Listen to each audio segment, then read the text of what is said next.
Bom dia, minha gente. Hoje nós vamos falar um pouquinho aí sobre o envelhecimento cutâneo, trazer os principais tópicos que não podem faltar nessa aula. Bom, o que é necessário que o aluno entenda em relação ao envelhecimento cutâneo? Primeira coisa é a seguinte: a nossa pele, tá? Ela funciona exatamente, é uma capa protetora que nos protege contra as adversidades do meio ambiente, ok? E o que mantém essa pele lisinha, essa superfície lisinha aqui, ó, é exatamente o que dá preenchimento para manter essa superfície lisinha, é exatamente o tecido conjuntivo, ou seja, a derme, tá?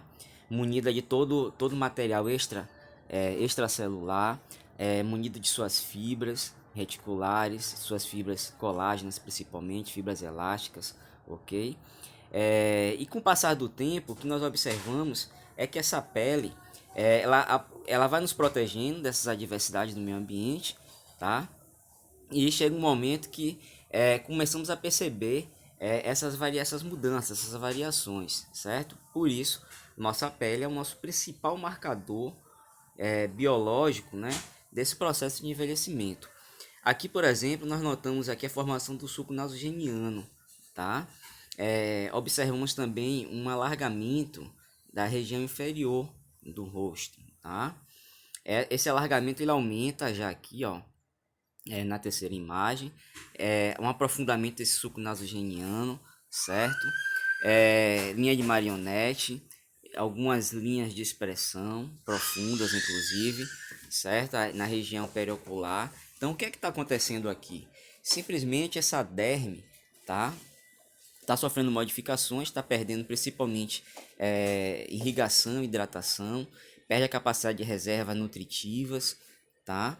E simplesmente com o movimento muscular que está abaixo de toda essa estrutura, simplesmente o epitélio que está aqui em cima ele não aguenta, ele começa a fincar, tá? De acordo ao movimento muscular. O tempo todo ali ele vai perdendo essa elasticidade e vai se formando essas linhas de expressão, essas rugas exatamente na direção dos movimentos musculares, ok? Bem, imagine que há muito tempo atrás o homem resistia a essas agressões no meio ambiente por apenas 20 anos. É a sobrevida do homem, tá?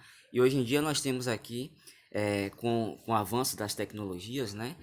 O homem consegue sobreviver em média 75,8 anos, ok? Conceituamos aqui o processo de envelhecimento como um processo biológico, universal e dinâmico, e que todos nós vamos passar por isso, todos nós vamos sofrer esse processo de envelhecimento, tá? Começamos a perceber essas manifestações a partir dos 30 anos, ok? A partir dos 30 anos de idade, percebemos aí essa perda da capacidade funcional de reserva do organismo, principalmente falamos de reserva, falamos de tecido conjuntivo, tá? É quem faz essas reservas, captação de nutrientes, certo? Reparo de lesões. E também observamos aí que o queratinócito ou ceratinócito, eles simplesmente se torna uma célula muito mais demora muito mais, né, para poder fazer o processo de para se fazer o processo de recuperação quando lesionado na pele, tá? Com isso, o extrato córneo da epiderme fica muito mais áspero, espesso, tá? E com menos função de barreira, ou seja, diferente de um epitélio de uma criança, né? A tecido do extrato córneo é bem fininho, porém com a grande capacidade de regeneração, tá? Mantendo assim a sua barreira íntegra.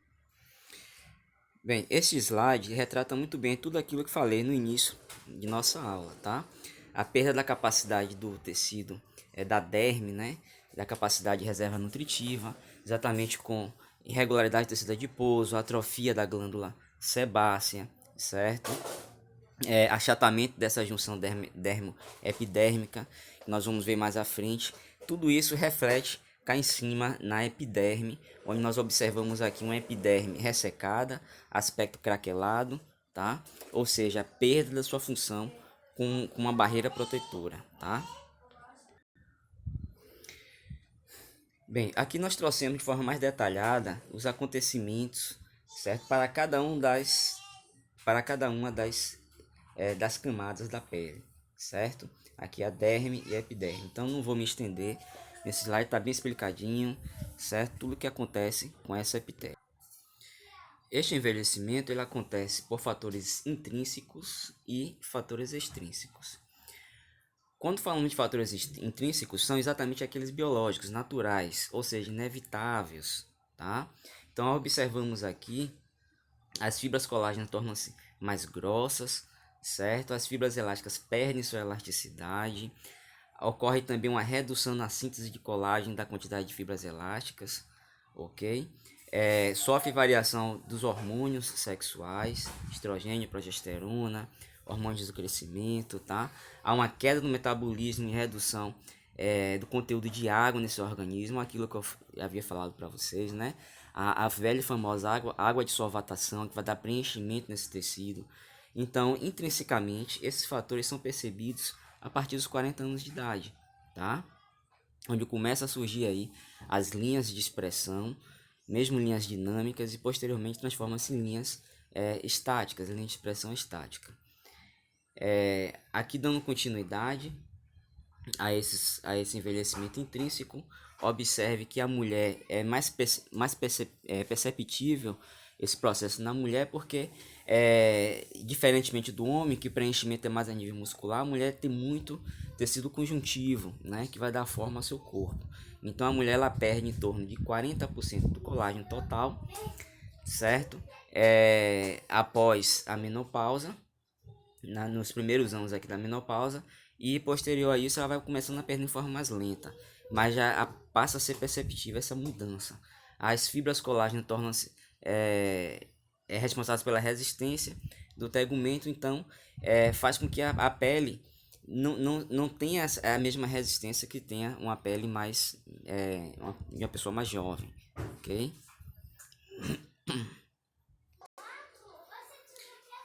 Quando de forma extrínseca, esse envelhecimento ela acontece principalmente de duas maneiras. Uma delas é pela radiação ultravioleta, que nós chamamos aqui de fotooxidação, tá? O fotoenvelhecimento, ó, e por radicais livres.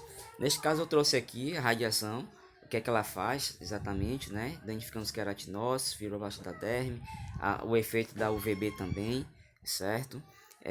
Trazendo esse envelhecimento precoce da pele.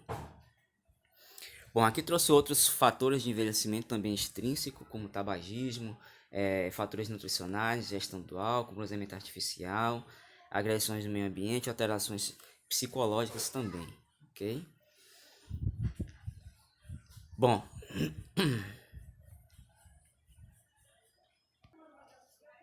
a principal manifestação clínica do envelhecimento é exatamente as rugas, tá?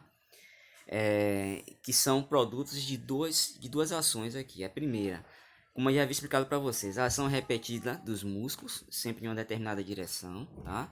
E juntamente com a perda da elasticidade desse tecido, fazendo com que essas rugas tornem-se cada vez mais permanentes, certo?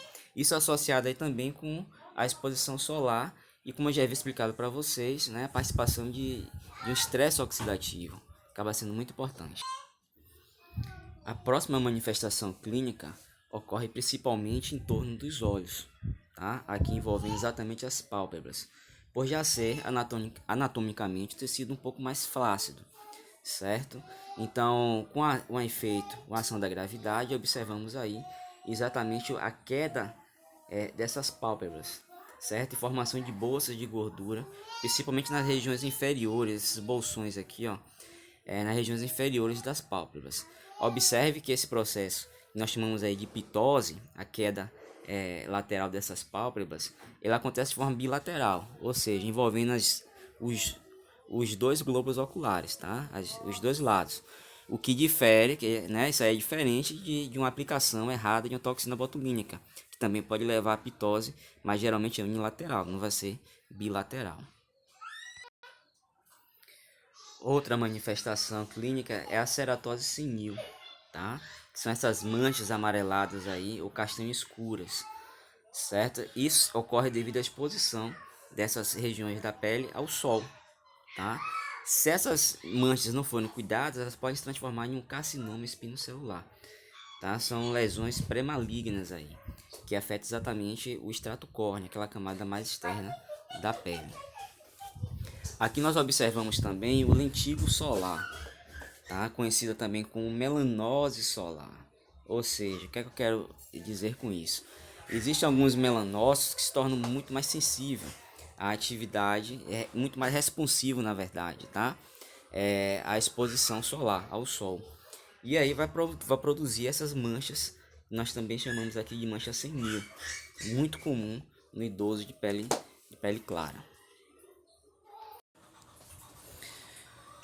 Bem, aqui nós temos a tangelectasia. O que é que ocorre? Exatamente com a diminuição da capacidade de preenchimento da derme, né, da nossa pele, certo? Ou seja, a diminuição de alguns componentes da derme faz com que haja um achatamento da junção derme-epidérmica, fazendo exatamente com que alguns capilares, finos capilares, fiquem mais perceptíveis na superfície do nosso epitélio, tá? Isso nós chamamos de tangelectasia e acaba sendo um sinal exatamente visíveis no nosso envelhecimento, tá? Aqui tem, no caso aqui, ó, diminuição da quantidade de fibras colágenas, fibras elásticas, responsável exatamente pela sustentação desse tecido, e aí ocorre esse achatamento, fazendo com que esses vasos sejam mais perceptíveis. As teorias para o processo do envelhecimento são diversas, né? Então observamos aqui a teoria do desgaste, tá? A teoria do desgaste, a teoria do erro catastrófico. Desgaste em relação ao uso, né, do próprio corpo. Erro catastrófico refere-se à acumulação de erros na síntese proteica, ou seja, são mutações, né? Está envolvida aí questão mais genética. O relógio biológico é uma programação genética também que marca o processo de envelhecimento do nosso corpo, tá? Dentre as teorias do envelhecimento, a mais aceita, ou pelo menos a mais estudada, é exatamente essa aqui, que fala dos radicais livres, tá? Esses radicais, especificadamente, são espécies reativas, são moléculas que possuem um único elétron na última camada de forma não pareada. Então esse elétron ele é muito instável, ele reage com outras moléculas, tá? Danificando e oxidando essas outras moléculas. O grande problema de tudo isso é que essas reações acontecem em cadeia, tá? Então, uma alteração provocada por radicais livres, ela simplesmente ela perpetua, vai longe, tá? Esses elementos eles podem reagir tanto com proteínas, com lipídios e com DNA. Todas as nossas biomoléculas são vulneráveis a esse processo chamado aí de estresse oxidativo. Durante esse processo acaba danificando todas essas estruturas aí, levando a um processo de envelhecimento, ok? Bom, por hoje é só, tá? As dúvidas peço que vocês me encaminhem por e-mail e nós vamos tentar alinhar o conteúdo dessa forma. Muito obrigado pela atenção.